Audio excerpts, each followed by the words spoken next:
Tom, with so much on tonight's agenda, the budget hasn't yet been discussed. That's right, Tom. I'm here just at the base of the Catalinas here on North Melpomene Way, where TEP just advised me right now. Tom, deputies watched a 95-minute training video and were given this handout. Hey, Tom, I have a couple of these in my hand right now. Of course, you know we've been teaming up this summer with Rural Metro Fire. We've got Safe Kids on board. Tom, family, friends, former teammates, even those who never met Specialist Chris Moon are gathered here on the baseball field holding candles in his memory. Well, Martha, we're here in the airport wash doing exactly what officials probably advise us not to do. So don't get in here like I am. But it's pretty deep in some parts we can see, and pretty shallow right where I am. It's starting to move pretty quickly. Firefighters say that it is not occupied. And I want to step out of the way so you guys can get a good look at this. This fire is still going pretty strong.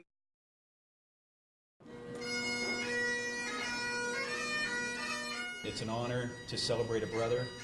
It's an honor to celebrate a warrior. This country lost a great hero.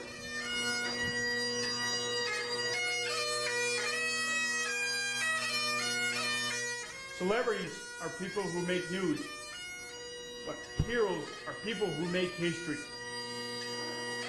David was the best of the best. David was a true warrior.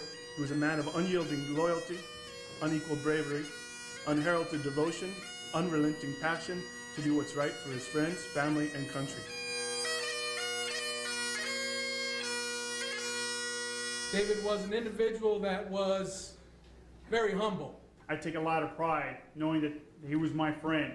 And to sacrifice your life, that is something bigger than yourself, bigger than anything else that you have for this country. And that's what Dave did. People throw the term around, good people. Dave was that good people.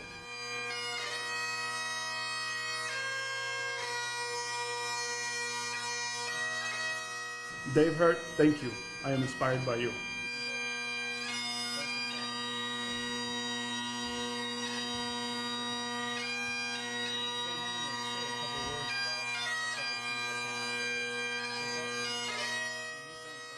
Because Dave was the salt of the earth. And I will truly miss him. But I will not forget him. Thank you.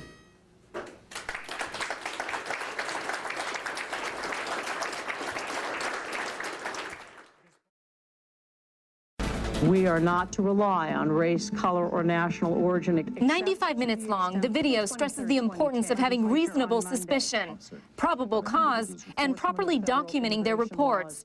Deputy Jake Korga, a 10-year veteran, says speculation that SB 1070 will lead to racial profiling is silly. If I'm doing traffic enforcement at night, I don't know if they're male, I don't know if they're female, I don't know what race they are. Along with reiterating that race and ethnicity is not a crime, the video provides a refresher course on acceptable forms of identification, including Native American tribal IDs. Deputies were also told to expect to be under scrutiny, perhaps even video or audio tapes by the individuals they're questioning. Sean Holgun is the department's legal advisor. He says if a deputy witnesses another deputy violating a person's civil rights, they have a legal obligation to take action.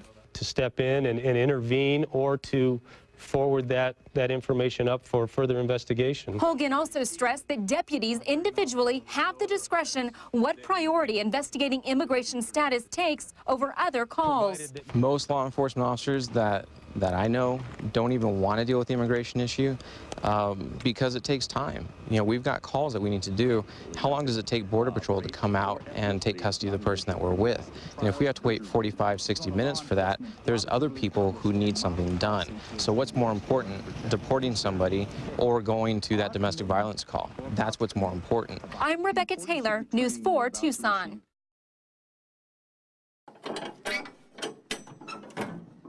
Bundles of marijuana stacked from floor to ceiling. In the wrong hands, this stuff is worth a lot of cash. But thanks to Santa Cruz County Sheriff's officials working as part of Operation Stone Garden, it won't be going anywhere. 1 pound here in Nogales is averaging between $250 and $300. In the East Coast, it can run you up to $1,500, if not more, depending on the quality. Detective Estrada, who asked us to conceal his face, says Operation Stone Garden helps alleviate some of the stress on Border Patrol.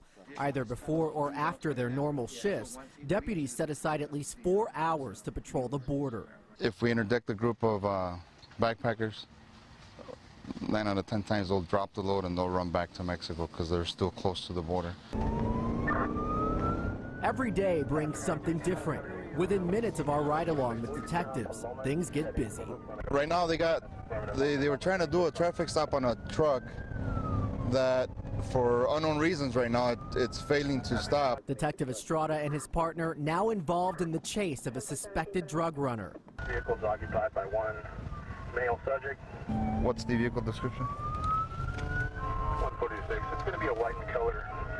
Ram 1500 truck. The vehicle chase doesn't last long because the suspect dumps his truck and takes off on foot. After a bumpy ride through some back roads, Detective Estrada and his partner start searching the brushy area. No, go ahead. Okay. It doesn't take long before the man is in custody.